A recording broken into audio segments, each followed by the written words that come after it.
De toute évidence, oui, les clubs de Ligue 1 ont besoin de cash. Ils en ont besoin parce que si on regarde les comptes de la saison 2023, eh bien, la DNCG a publié un déficit cumulé de 273 millions d'euros, mais il est de 656 millions d'euros avant opération de transfert. C'est-à-dire que les clubs français sont télédépendants et mercato-dépendants.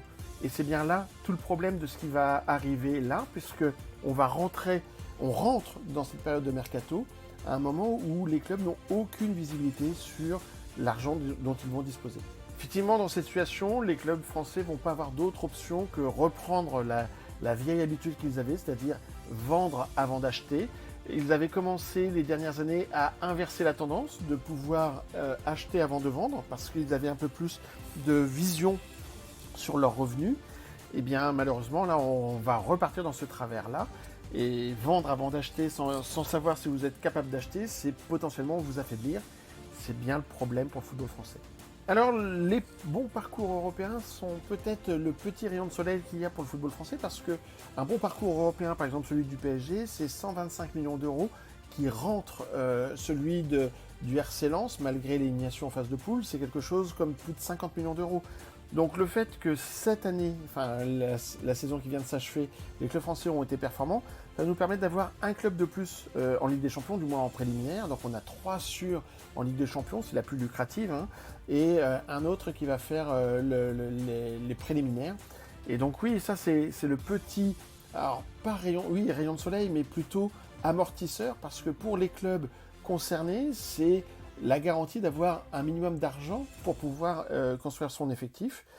Si vous êtes dans une situation où vous allez faire à nouveau la Ligue des Champions, parce qu'un club comme le RC Lens, malheureusement, a fait un parcours fort honorable, mais il ne va pas le refaire la saison prochaine. Et c'est bien ça le problème du football français, c'est qu'on a rarement des clubs en dehors du PSG qui vont faire régulièrement la Ligue des Champions. Et c'est aujourd'hui le levier économique pour beaucoup de clubs dans beaucoup de championnats. À l'OL, le sujet, c'est que le rachat de John Textor s'est fait avec une part très importante dans le rachat des parts et pas assez importante dans le renforcement de l'effectif.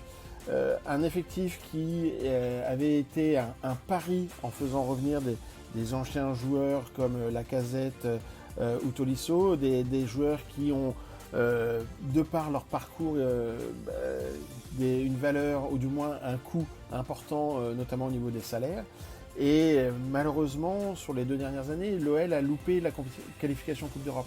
Donc la nouvelle équipe dirigeante a dû financer d'une manière ou d'une autre, notamment en revendant des éléments de l'actif, comme la filiale de football féminin aux États-Unis, et comme là, la salle pour le LDLC Asvel.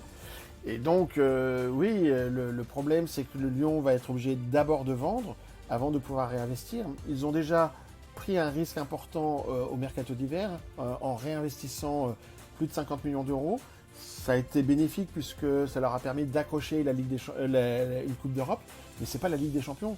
Et donc, c'est une petite Coupe d'Europe, du moins une petite en termes de revenus commerciaux. Donc oui, il y a de fortes chances que Lyon, il y ait des mouvements plus de départ que d'arrivée, du moins d'une question valorisation. Alors, le cas de Rennes me semble différent parce que il est, de par la nature de son propriétaire, on a un côté pour Lyon un fonds avec plusieurs investisseurs. John Textor n'est pas tout seul, même s'il est à la tête de ce pool d'investisseurs. Et à Rennes, on a la famille Pinault qui est plus, je dirais pas un mécène, mais qui n'a pas nécessairement une volonté de gagner de l'argent avec le football, ce qui est a priori le projet de John Textor. Donc ça fait une différence. En revanche, la dernière saison du Stade Rennais, qui était jusqu'ici en progression régulière, montre qu'il y a un besoin de renouvellement des cadres, renouvellement de l'équipe. On a eu un changement d'entraîneur, probablement aussi d'autres postes en cours de changement ou de renouvellement. Donc oui, c'est plutôt, je vois là plutôt des mouvements liés à un changement de cycle plutôt que à réduire la voilure ce qui ne semble pas être nécessairement l'objet de Stade Rennais, même si la gestion de la famille Pinault est plutôt une gestion de bon père de famille, c'est-à-dire ne pas nécessairement vouloir tout acheter pour aller chercher un succès qui ne serait pas économiquement viable. Oui, quelle que soit l'issue de ce dossier droit télé, parce qu'il y aura forcément une issue, le championnat reprenant le 16 août, il sera diffusé d'une manière ou d'une autre sur une chaîne, sur une plateforme, en direct avec un abonnement de la Ligue à la Ligue ou pas.